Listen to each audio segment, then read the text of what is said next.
So the candidates have been whittled down to the final two, Truss and Sunak. Let's start with Rishi Sunak, the architect of the worst, most disconnected spring statement I've ever had the misfortune to witness. There lies his problem. He thought that reducing VAT on solar panels and heat pumps was a great saving, presumably because in his world, everybody has them. I don't know anyone with either. It is evident that he is out of touch with real people. He keeps banging on about his upbringing, telling us how his family built their business from scratch. Yes, this may be true, but they were economic migrants, and by the time he was born, they weren't short of a bob or two.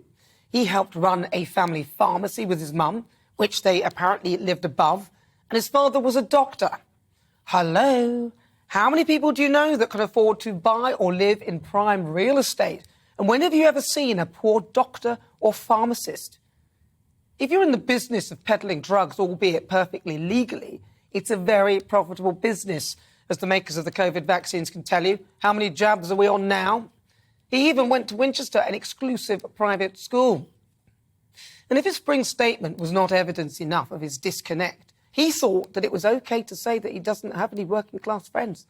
The other day, he went to the Red Wall event and arrived in his 500-pound Prada shoes.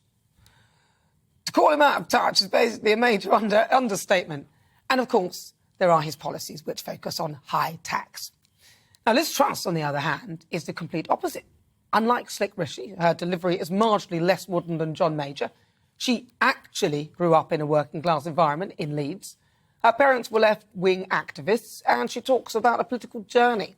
She doesn't need to pretend to be in touch because you can plainly see that she is. To her credit, she has struck up numerous trade deals despite voting Remain whilst Rishi voted Leave, and she has, by all counts, accepted the democratic mandate to leave the EU. She now says that she was wrong to vote Remain.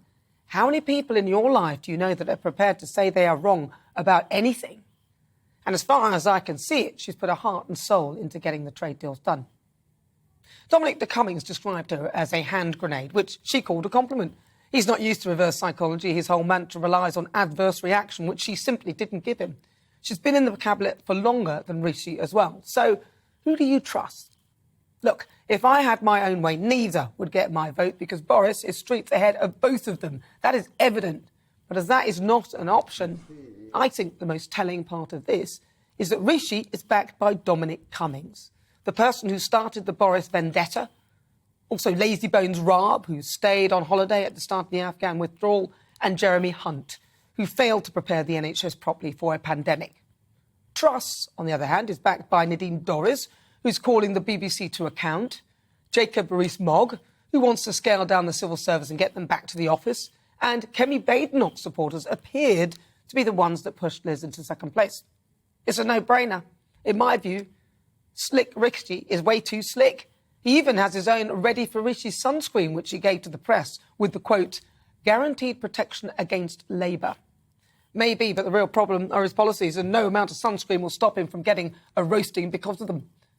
When I asked you, the GBNews viewers, before the runners were declared, who you would like to see other than Boris, you overwhelmingly said Liz Truss. I can see why. In the end, this boils down to policy and who you believe is the true Conservative.